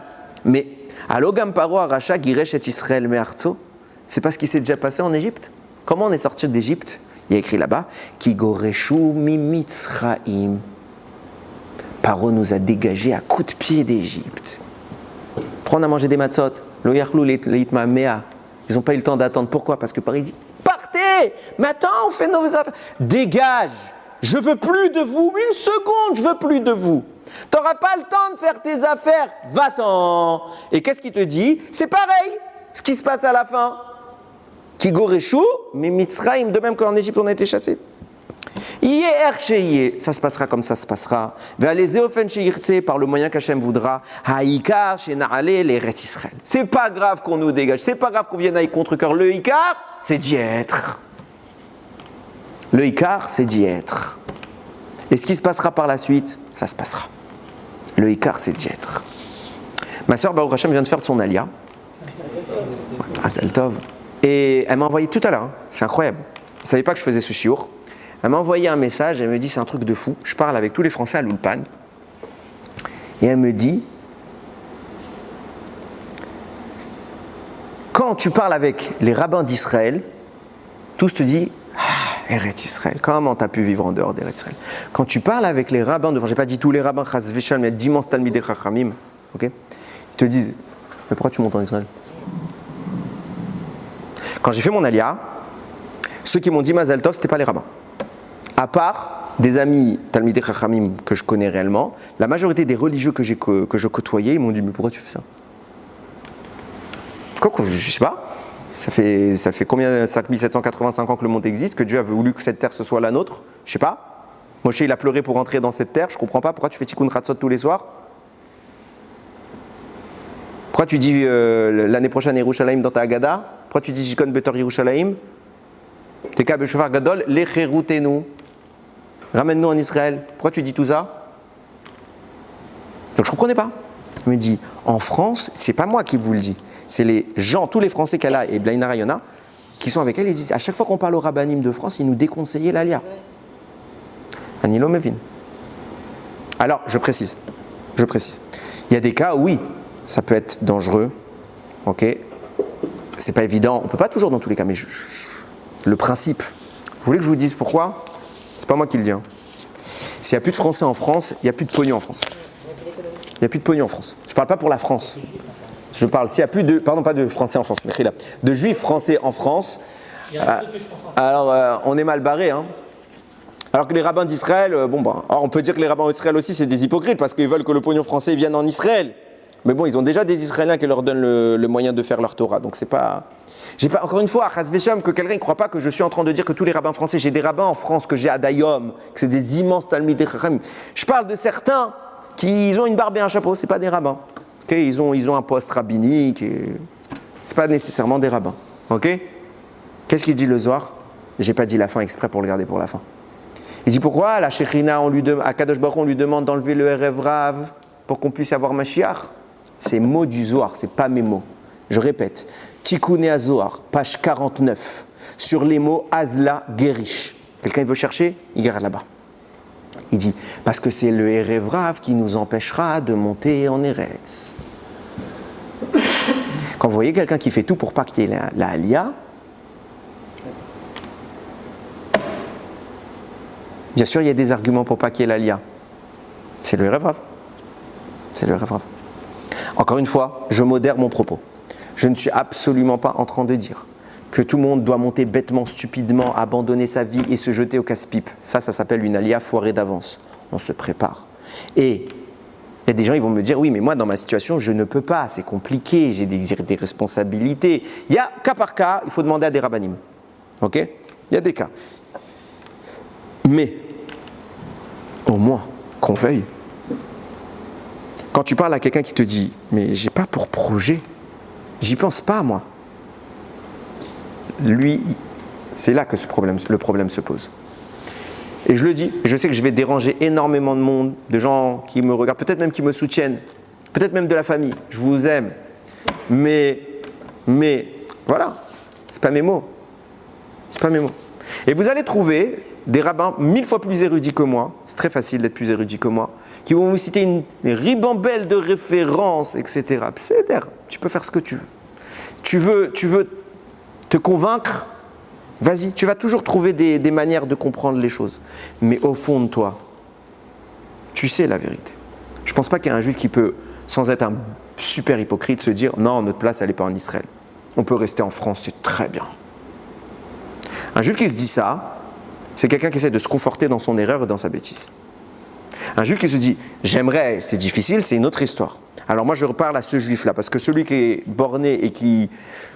De toute façon, je n'ai pas de mots pour parler de lui, c'est son problème. Celui qui veut, qui sait que c'est Eretz Israël, on parle d'Eretz Israël dans toute la Torah. Qu'Hachem il dit, il a les yeux rivés sur Eretz Israël. Ok? Celui qui veut, qui sache, il y a un moyen très simple. Prie. Maintenant, la situation ne te le permet pas. Prie.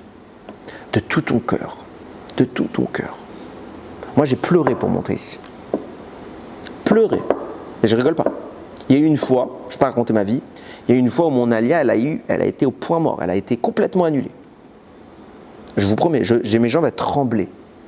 Je suis allé faire ma tfila, je n'ai pas été à la synagogue, je n'ai pas réussi. Je suis allé dans un beth midrash tout seul. Après la tfila, j'ai ouvert la porte là-bas, j'ai été tout seul. Et j'ai pleuré. Je fais, Akadosh Baruch Hu, me fais pas ça. Bémet, ce que je vous raconte, c'est vrai. Il n'y a que moi qui sais, puisqu'il n'y avait que moi et moi.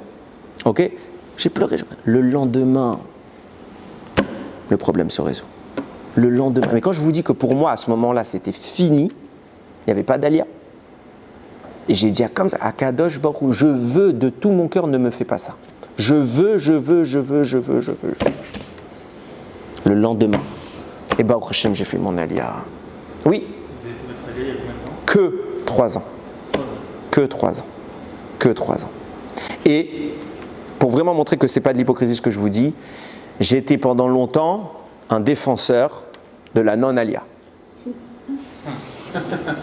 Pourquoi? Parce que mes premiers rabbanim, enfin des gens que j'ai appelés Rav, parce que j'ai découvert par la suite qui ils étaient, pas sur le sujet de l'Alia, hein, sur plein d'autres sujets. Mes premiers rabbanim étaient dans ce kivun-là. Et donc, par mimétisme, je détestais les Chabad. Par mimétisme. Je te promets, ce n'est pas une blague, ce que j'ai à Viti, Pacha, Tikachem, il me pardonne. Parce que j'apprenais, je découvrais comme ça la Torah par des gens qui étaient comme ça.